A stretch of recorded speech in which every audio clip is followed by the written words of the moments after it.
The following podcast is a mass media production. Hi, I'm Josh Galindo. And I'm Krystal Galindo. Welcome to the Galindo Rugrats and Renovations podcast. A lifestyle podcast where we will offer our experience and expertise in building real, lasting wealth through renovating and flipping homes. And the chaos that comes with balancing a family of 6, leaving nothing unsaid. Follow our wild ride we call life and apply our lessons to your own journey.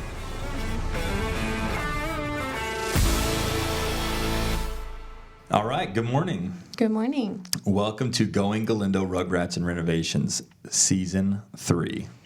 Today we're going to be talking about the update on Krystal's health. Yes. And our family. We briefly touched on it in Season 1 and 2. We've been pretty open about it. We've been pretty transparent and open about it in an attempt to get the word out and to help others. And I think people are curious where we stand in that journey. So today that's what we're going to be talking about. Okay, guys, I'm going to take a second to talk about one of our sponsors, Desert Radiology. I know from personal experience how important early detection really is. That's why I recommend Desert Radiology. They have been serving the community for over 55 years and have convenient locations all across the valley. Not only are they a trusted radiology partner of 12 area hospitals, but they are the official imaging partner for all of the Las Vegas sports teams, like the Vegas Golden Knights, the Las Vegas Aces, Lights, Aviators, UNLV, and the Henderson Silver Knights.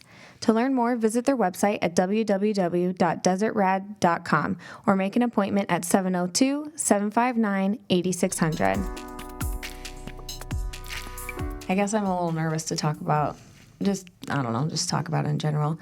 Anyway, so I don't know if you've tuned in before, but if you have, thanks for listening. And if you haven't, I was diagnosed with breast cancer in January of 2021 when I thought, 2021 was going to be my year after COVID, 2020. And then a couple days in, I did my routine mammogram because I had a lump, and long story short, it turned out to be breast cancer. So where we left off. What kind of breast cancer? Invasive ductal carcinoma, which means that it started in the duct, but it did leave the duct because it was invasive instead of non-invasive. I'm stage 1B, which means that it's localized in one tumor and then one lymph node. All right. Yeah. Thank you for the technical terms. Yeah. No, I think it's important because I think people Google the type that they have, and then that can create a way to relate. Yeah, if you want to go into more details, I'm estrogen positive, progesterone positive, and then HER2 negative. And you have the BRCA gene. And I have the BRCA2 gene, which is a genetic cancer, I guess. Genetic. Yeah. Okay. All right. All right, so where we left off. So I guess when I got diagnosed, I was 34, I'm 35 now. Because I have the BRCA2 gene, my oncologist wanted to be very aggressive with my treatment to ensure a lower level of recurrence. So I had to do chemo, and I'm going to have to do a double mastectomy, and in 10 years I'll have to do a hysterectomy. So where I'm at now, I just completed my 16 rounds of chemo. Yay! Yay! That was a big celebration. But more importantly, with the 16 rounds of chemo, I also did 16 rounds of cold capping, which they're called penguin cold caps. They are basically ice packs that you would put on your head before treatment, during treatment, and for several hours after treatment in order to restrict the blood flow to my hair follicles to save my hair. This was important to me for 2 reasons. One, we decided not to tell our children. Yeah, and we have 4 children. 8 and under. They're 8, 6, 4, and 2. So if they were to see me with no hair, they would not understand what's going on, and we would kind of have to explain it to them, and they would just be scared. They wouldn't understand. So it helped with that, but it also helped with this whole journey can be very overwhelming, and you don't want to wake up every day and look in the mirror and say, I look sick, even though I feel fine. So when I was able to look in the mirror every morning, have my hair, I don't look sick. I look pretty normal. I mean, I look a little different, but for the most part, I look pretty normal. So the capping has been unbelievable for my mental health. And it was a lot of work, though, for you and my sister. And you. It takes the patient. The patient's arguably the biggest component. Yeah, that's true. Every 20 minutes to be like, how many more do I have left? It's not even that. You have to be able to endure the pain of the cold caps because they go on at minus 30 to 40 degrees. Right. So the patient has to be willing to endure that level of pain and repeat the endure of the pain, meaning every 20 minutes a fresh cold one goes on her head for 7 to 10 hours each session. Yeah, and it was 10 hours of pain for, 3 weeks of normalcy until my next treatment. And then they became weekly treatments, and I finished in August. Yes, congratulations. Thank you. So right now, there's an update there, but I'm just in my waiting period. So right now I have 6 to 7 weeks that I have to wait until I can have my surgery because I have to be healthy enough for my surgery. So I have to have a double mastectomy. Some people can do a lumpectomy where they just remove the lump. Other people could do unilateral mastectomy, which is they just do one. They remove all the breast tissue from one breast. For me, with my gene, and because I'm younger and I care about my appearance still, I want to do a double mastectomy so they can be symmetrical. So that's going to be at the end of September. So basically they will remove all of my breast tissue and cells as close to the skin as they can. Then they will put in what's called an expander, which is like a softer plastic balloon that's empty, and they put it in, and they will expand it every 2 weeks till I get to the point that I want to be at, and then I will have to sit at that point for 3 months before I can have my implants put back in. So I've got a little while still. Yeah, the journey's not over. No, we're halfway there. Yeah, I think the most crucial component of the journey is obviously the life or death component. 100%. And health. And then the second half is cosmetically speaking. And again, I think it all goes back to mental health. I think there's such it weighs so heavy. You want to feel normal. So obviously we tackled the first component, which is the health part, and then we focused on the cosmetics part because I want you to feel normal and not have to overcome that battle as well. So. Yeah. I think what's hard, too, is when you're doing chemo, it feels like you're doing something to manage it and to treat it so that you don't feel like you're just sitting and waiting. And now that I'm done with chemo, and I've gotten a day back every single week of my life now. That was nice. Yeah, that was nice. Now it's still a anxious waiting game. Like, I'm like, okay, it's in there. They need to get it out. Right. So I feel like it's hard because the PTSD never goes away. I don't know. I even was asking one of my high school friends because he had non-Hodgkin's lymphoma. Anyways, he had a couple years ago, and he asked me how I was doing. I was like, I'm good. I'm not done, so I'm just waiting to be done. But I'm like, once I'm done, when does the PTSD go away? Do you think about it every day? And he goes, no, you kind of think about it every day. So it's definitely going to be a lifestyle change, and I'm going to have to stay super mentally strong. Yeah, I think that's pretty real. Because I find myself being the most emotionally heavy I think I'd ever been. It's easy to tear up over anything. Yeah. And I know that the underlying emotion is what we've just gone through. It's just crazy how in the moment you put your action hat on. You just execute. It's about action and execution. Everything else is to the wayside. All emotions, all feelings, all complaining, all this and that, and then and you just focus on the task at hand and you execute. And put massive action behind it. And I think that's what we did. And then now it's, I don't even know if now is the time to feel. But, that's what I was going to talk about, too. You were going into the waiting period. The waiting period isn't necessarily just waiting. There is there's intention behind it. because, and she used the word health, which I wanted to interject, but I didn't. Krystal is perfect, whole, and healthy. Her body is perfect. I just want to make sure the universe heard that, and it is healthy. But the reason that we are waiting is because the chemo suppresses her immune system. Yes. And the doctors are afraid to operate too soon because of the risk of infection. Anytime you open the body, there's risk of infection just naturally in the air. So they wait till her immune system recovers from the damage that the chemo had done. But then you also can't go too long, right? Because if you go too long, then you got risk of it coming back. You want to get this thing out of her, right? Because you're not treating it. I'm not currently on chemo, so if I go too long, then the tumor can revive and start growing again. Right. So it's really it's a calculated holding period. Yes, it's a very fragile time frame that you have to be very precise on. So that's where you're at. So let's talk about your last day. Oh my gosh, I don't think I can without crying. So for me, I when I was counting down the treatments, it was okay. I have 5 left. I have 4 left. I have 3 left. I have 2 left. And on the last one, I was like, oh my gosh, I cannot believe I'm almost done. Like, this is crazy. I'm like, what am I going to do next week on Wednesday? Because I'm so used to being tied up.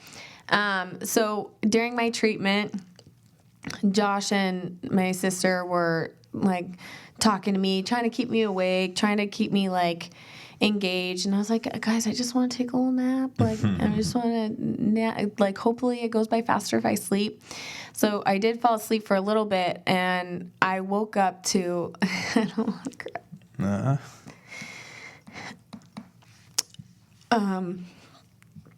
I have to wake up every time that they change my cap. So I just heard like a little bit of the Velcro, and it was like, okay, it's time to change your cap, which my sister never says it's time to change your cap. She's like, okay, it's been 20 minutes. Like whatever it was, but I knew the voice, and I was like, oh my God, that's the voice of my best friend from first grade, which we're still best friends now, but she lives in Austin. So I was like, that can't really be her voice. Anyways, she flew in to be there for my last treatment. And we snuck her into the chemo room. We were supposed to have nobody, but because I'm capping, I can have one person. But then my sister always looks like she's dressed like she's in scrubs, so they think it's a private nurse I hired, so I get 2 people. And then my best friend borrowed my sister's other scrubs, so I had 3 people. And I think because it was my last one, everybody was just kind of turning a blind eye, like, yeah. And everybody, they're vaccinated and everything, so it wasn't risky for everybody else in the chemo room. But anyways, that was very overwhelming and exciting, and I didn't expect that. So I was like, oh my God, I can't believe it. So I was so excited to be done with capping that day. And my sister and Josh are being a little weird, so I was like, maybe like my family and stuff is coming over after my last cap, which is 4 hours after my treatment's done. It's a long way out. So I remember walking out of the chemo room. You're not allowed to ring the bell in there. I don't know what the rule is. They actually don't even have a bell. So Josh and my sister got me a bell so I could ring it. And we walked out to the waiting room, and I was so embarrassed. But Josh was like, excuse me, everybody. And of course, you have to understand the context of the room. It's like everyone waiting to go to their appointments. Right. They probably all have it. Yeah. We actually thought it'd be not funny to do, but it was the moment we're celebrating. But what's funny is like we roll out there, and actually I'll let you finish the story, then I'll jump back in. No, go ahead. So Krystal rolls out there, and I get the whole room's attention, and everybody looks at me like, what? and we ring the bell, and I say today was her last chemo treatment. And I think we tried to encourage them to. And I was like, "What?" And I started clapping, and everybody else started clapping. Yeah, there's probably like 60 people in this room. I think they all clapped and cheered, though. Yeah. I really do. And I was like, I can't even look. I'm just gonna cry. But the funny thing is after that, we were telling stories like, there's probably the guy. It's like, oh great, this is my first one, fucker. yeah. But everybody's got a journey. Yeah. So. Anyway, so that happens. I rang my bell, and I was like, okay, I was thinking, like, you know, after my last cap is when I'm really going to celebrate, like, being done. And I walk out, and Josh is pulling the truck around, but I wanted to do a little video, so I did a little video. And Josh, I didn't realize why he was under so much pressure at the time. Now I do, like a time crunch. But he's like, what are you doing? And I'm like, I was just doing a video. And he's like, okay, come on, let's go. And I figured it was just because we'd have to change a cap while we're driving, you know, so we're always on a time crunch when it comes to the caps. Anyways, we're pulling around the back of the parking lot of the facility just to exit. And I'm like, oh my gosh, look at this cute party setup for someone. Like, they're celebrating someone. Like, that's so cool. And then I was looking at it, and then the crowd, and I was like, oh my God, I know that face. I know that face. I know that face. And it was crazy. There was over 100 people that I knew that were all there in the middle of a Wednesday just to celebrate me. And I almost didn't want to get out of the car. I thought I was going to fall, not be able to walk. Anyways, it was the most amazing thing ever, and it's really hard to describe, and I wish I could remember it more. I think it's a little bit like your wedding day, where you're just so overwhelmed with, like, love and support that you just, like, you kind of black out. Like, you're just on such a high. Mm-hmm. And I was like, no, I need to hug every single person, and everybody was wearing a mask for me so that I didn't have to wear a mask. And then I was like, I don't even care. I want you to be able to see my face and how happy I am, you know? Anyways, and I went through and gave everyone a hug, and then some people came back to my house after, and I had this amazing 10-minute video of almost everybody I love clapping in a video for me, saying good job, showing their support. And I watched that when I got my last cap off, which was like, I can't even explain the feeling.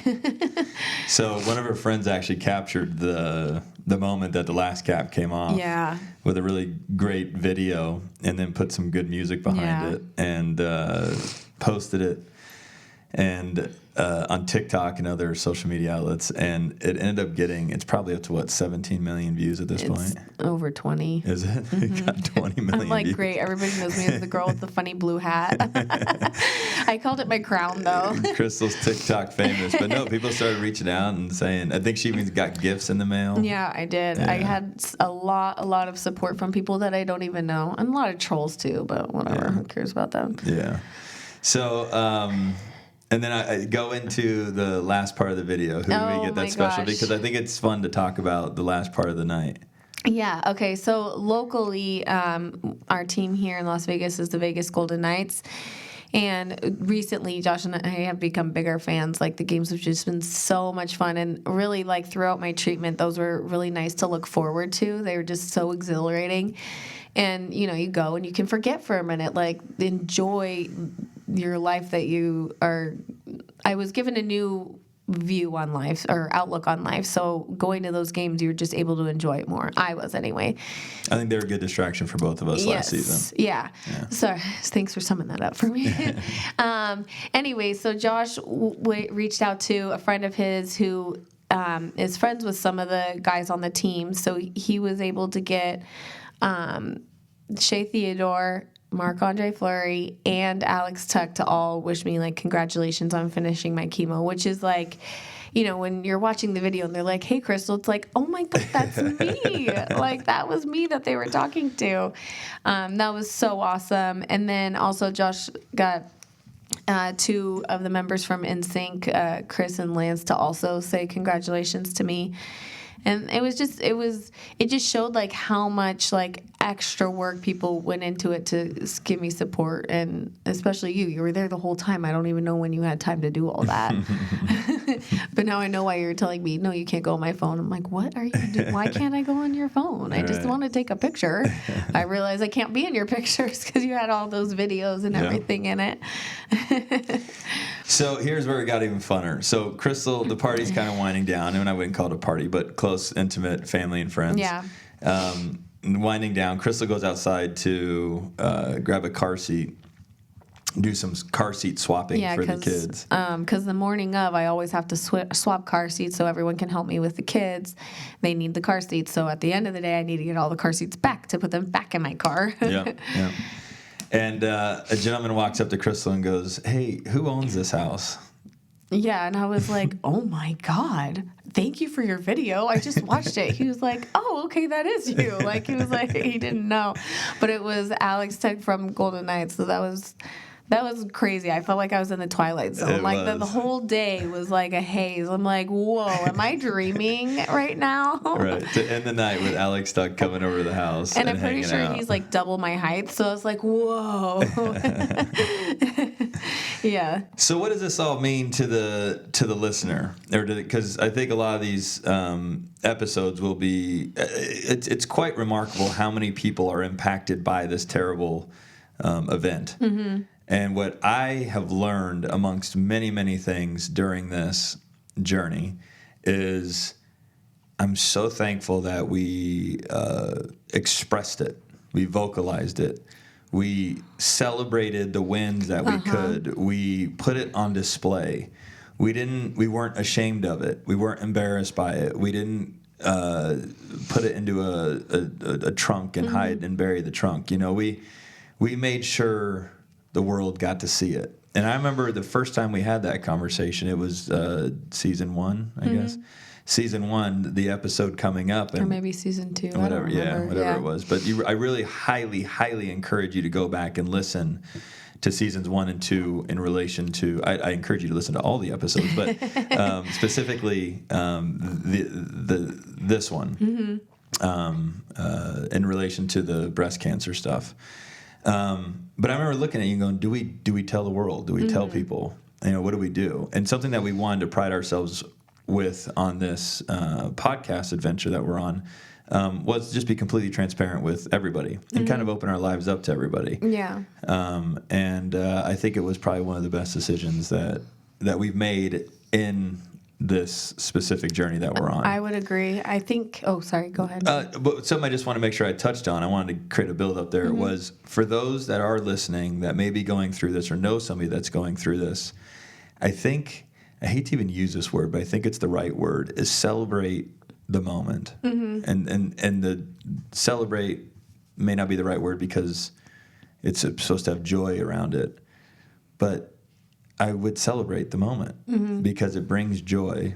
I would tell people about it. I'd make it a moment. You should be celebrated for something so big that you're going through, and the amount of support that will come out of every nook and cranny. I think you'll be really impressed by it, and I think it's incredible energy that the body needs in a moment like this, that the mind needs in a moment like this.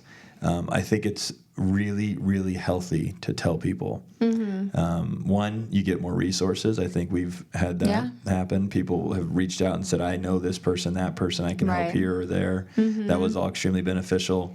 I'm hopeful that Krystal felt loved, and a tremendous level of love throughout and support throughout the whole experience.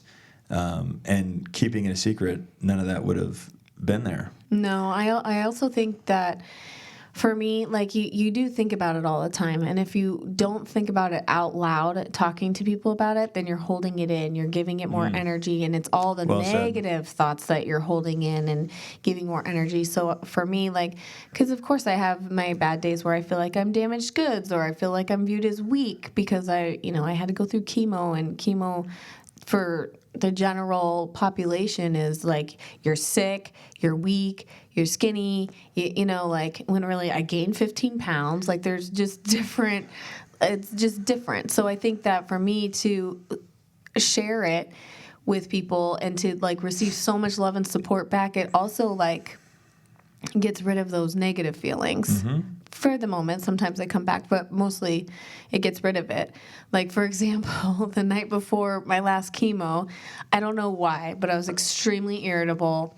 And Josh's like, what's going on? Why are you so frustrated? I'm like, everybody's asking me, aren't you so excited to be done? It's your last chemo. And I'm thinking, well, I'm fucking pissed I had to do chemo in the first place. No, I'm not excited. Excited's not the right word. He's like, well, you should be. I'm like, Okay, yeah, maybe you're right. Maybe, and I held that all day. Like, maybe if I would have just said, like, hey, I'm feeling like this, like, talk me off the ledge, you know? Yeah. That goes back to the support system. Yeah. Being talked off the ledge. Right. The best story and surrounding this shitty experience is the best summary of the experience. And I'm going to butcher trying to explain it. Yeah. But was that mountain lion, I knew the you were mountain gonna lion say story. it. So what I would encourage anybody going through this to do is go on Google and Google maybe breast cancer mountain lion. So the Instagram that posted is called The Cancer Patient. Okay. And they share all these funny memes, which a lot of it you can't really understand unless you're in it. And they posted this story about what fighting cancer is really like in the wild, basically. And it was fucking hilarious. I don't even know how else to describe it, but it describes it perfectly. Let me see your phone. Okay. I think you want me to pull it up? Yeah, I think it's fun. I think all this, if this isn't relevant to you, then they're not going to listen. If it's relevant, they'll listen to every word of this podcast. So I don't really care. Okay. Cancer, the mountain lion in your fridge. All right. I think this is worth... Okay, so we found the story. Which this could probably be relatable to any hurdle, really. Yeah. But. Yeah. All right, so I'm going to take the time to read it. Okay. Because if you don't read it, I think you're doing yourself a disjustice. Yeah. So I'm going to give you the cheat by just reading it to you. All right, so here we go. What's it like to go through cancer treatment? It's something like this. One day, you're minding your own business. You open the fridge to get some breakfast, and oh my God, there's a mountain lion in your fridge. Wait, what? How? Why is there a mountain lion in your fridge? No time to explain. Run. The mountain lion will kill you unless you find something even more ferocious to kill it first. So you take off running, and the mountain lion is right behind you. You know the only thing that can kill a mountain lion is a bear, and the only bear is on top of the mountain. So you better find that bear. You start running up the mountain in hopes of finding the bear. Your friends desperately want to help, but they are powerless against mountain lions, as mountain lions are godless killing machines. But they really want to help. So they're cheering you on and bringing you paper cups of water and orange slices as you run up the mountain and yelling at the mountain lion, "Get lost, mountain lion. No one likes you." And you really appreciate the support, but the mountain lion is still coming. Also, for some reason, there's someone in the crowd who's yelling, "That's not really a mountain lion. It's a puma." And another person yelling, "I read that mountain lions are allergic to kale. Have you tried rubbing kale on it?" As you're running up the mountain, you see the other people fleeing their own mountain lions. Some of the mountain lions seem comparatively wimpy. They're half grown and only have 3 legs or whatever. And you think to yourself, why couldn't I have gotten one of those mountain lions? But then you look over at the people who are fleeing mountain lions the size of a monster truck with huge prehistoric saber fangs, and you feel like an asshole for even thinking that. And besides, who in their right mind would want to fight a mountain lion, even a 3-legged one? Finally, the person closest to you, whose job it is to take care of you, maybe a parent, sibling, best friend, or in my case, my husband, comes barging out of the woods and jumps on the mountain lion, wailing on it and screaming. It's supposed to be funny, babe. Comes barging out of the woods and jumps on the mountain lion, wailing on it and screaming, "God damn it, mountain lion, stop trying to eat my wife." And the mountain lion punches your husband right in the face. Now your husband or whatever is rolling around on the ground, clutching his nose, and he's bought you some time, but you still need to get to the top of the mountain. Eventually you reach the top, finally, and the bear is there, waiting for both of you. You rush right up to the bear, and the bear rushes the mountain lion, but the bear has to go through you to get to the mountain lion. And in doing so, the bear totally kicks your ass, but not before it also punches your husband in the face, and your husband is now staggering around with a black eye and bloody nose and saying, "Can I get some help? I've been punched in the face by 2 apex predators, and I think my nose is broken." And all you can say is, "I'm kind of busy in case you hadn't noticed. I'm fighting a mountain lion." Then, if you're lucky, the bear leaps on the mountain lion and they are locked in epic battle until finally the 2 of them roll off a cliff edge together and the mountain lion is dead. Maybe you're not sure. It fell off the cliff, but mountain lions are crafty. It could come back at any moment. And all your friends come running up to you and say, "That was amazing. You're so brave. We're so proud of you. You didn't die. That must be a huge relief." Meanwhile, you blew out both your knees, you're having an asthma attack, you twisted your ankle, and also you have been mauled by a bear, and everyone says, boy, you must be excited to walk down the mountain. And all you can think as you stagger to your feet is, fuck this mountain. I never wanted to climb it in the first place. It's so true. That's a good one. Fuck this mountain. Yeah, fuck to your this point mountain. About everybody saying, man, congratulations. You're like, fuck this, dude. I didn't want to do it in the beginning. Yeah, fuck that mountain. Didn't want to climb it in the first place. Yeah. So I hope I did you a favor there. Yeah, so go and read good. that if you want to share that with one of your friends that may be going through this. Yeah, it might be. It's a good laugh. Yeah. Okay, we're going to take a quick pause to shout out a few of our sponsors. Hey guys, if you're looking for some family fun, I know I always am, check out Circus Hotel and Casino. At Circus, there is something for everyone. Have a blast inside the Adventure Dome, a 5-acre indoor theme park with 25 rides, or act like a kid again at the Midway playing arcade games or enjoying their daily free circus acts. Looking for a special date night? Look no further than their award-winning restaurant called The Steakhouse. Voted best steakhouse in Las Vegas. Circus offers affordable room rates starting at $29 per night. Book your stay today at circuscircus.com. All right, we all know adulting is hard. You know what shouldn't be hard? Buying a house. Robert Coomer has helped us and our friends buy and refinance houses for the past 15 years. Every time we work with him, we know we're getting the best service possible and that the person on the other end of that phone call has a smile on their face. And that leaves a smile on ours. Call Robert Coomer. He does all the heavy lifting for you so you can worry about more important things like what kind of wine pairs with your leftover pizza. But seriously, give him and his team a call at 702-850-2000. You won't regret it. What else do we talk about in regards to this? I mean, it's been a rough journey. You got to have a strong mind. You've got to stay positive. You got to be healthy. You got to make lifestyle changes. Krystal did a lot of stuff that I think is noteworthy. She stopped drinking immediately, reduced sugar intake to virtually zero, and no meat. Yeah. And I actually was telling this to a guy in the gym, and he goes, "Why no alcohol?" And I said, okay, I'll explain. Then he goes, why no meat? Why no sugar? So I go into each one. I said, no alcohol. Alcohol, I initially didn't like it because of the sugar content in it. Mm-hmm. And cancer loves sugar. So initially that was my objection to alcohol, and I think Krystal as well. But then secondly, the immune system is being pummeled by this chemo. So you want your immune system focused on one thing, and that's rebuilding your body. Not fighting off alcohol, not fighting off sugar. And the second thing, there's nothing really wrong with meat, but meat is difficult for your body to digest. Mm-hmm. We could have eaten super clean meat, grass-fed, organic, blah, blah, blah. But more importantly, I wanted her body focusing on one thing, rebuilding itself for the next round of chemo. Right. No sugar. People don't understand this. I think it's worth communicating. When they want to identify the location of Krystal's cancer or a cancer to see patient, if it's anywhere besides the tumor. I say inject, but how did they get it in you? They inject. It was inject. Yeah. I actually said that right then. I just didn't believe it.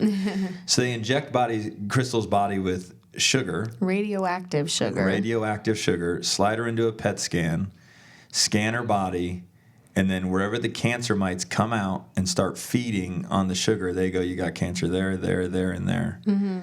That's how much cancer loves sugar. Yeah. So Krystal deserves a lot of credit on many levels. One, being tough enough to endure the cold caps. I think the cold caps are important because it kept her mentally healthy, because she could look in the mirror every day and say, I am healthy, I look healthy. And everyone that says it was a vain reason is fucking comical. Morons. They're fucking morons. They're full blown idiots. And if they're listening, I hope they hear me. Even if it was, right? Are you being threatened? Right. Like, why do you care? For those, you can go fuck yourself for saying that. But anyway. So the cold caps and then changing my diet. And then changing the diet. And that is, I think, a big component of Krystal's success through this and the success. Yeah, and I think for me it was just really important to not add any more toxins for my body to have to process. And, you know, we all love alcohol, but ultimately it is kind of toxic. Yeah. So I didn't want to add anything else for my body to have to work on. I wanted to feel good. So that was really important for me. You should be really proud of yourself. You've been mentally tough. She didn't take off any days of work that weren't necessary. No. Still managed all 4 kids. Was a great wife to me. A good friend to her friends. We've grown in our financial lives. We've grown in our personal lives. We maintained creating experiences and memories with our families and friends. We really consciously chose to maintain the abundant life that we were living before, and I think we accomplished that. Yeah, and I think that with all the other part about like sharing it with everybody, we received so much support, which really does help you feel better and fight a little stronger. But even throughout all my treatments, like all of our meals on treatment days and a couple days after were arranged by my neighbor who coordinated with all the other neighbors, so we didn't have to think about that. I've never gotten so many flowers that were, and they just like, you know, you see them and you just feel good. You just feel supported. You feel good. And so for us, sharing was so important, and I really am glad that we did. I am too. So congratulations on being courageous and brave. Thank you. And way to be an example for the world. And Krystal is an open book. I've seen her responding to randoms on social media. That's what I was just going to say. So feel free to direct message her and ask questions. If you don't have a support system, I'll be it. There you go. Yeah, she's truly a special person. So good job, honey. All right, thanks. We'll follow up later after we have another update, I guess. Stay tuned. Yeah. Thanks, babe. Of course. All right, guys, that's going to do it for today. Thank you so much for listening.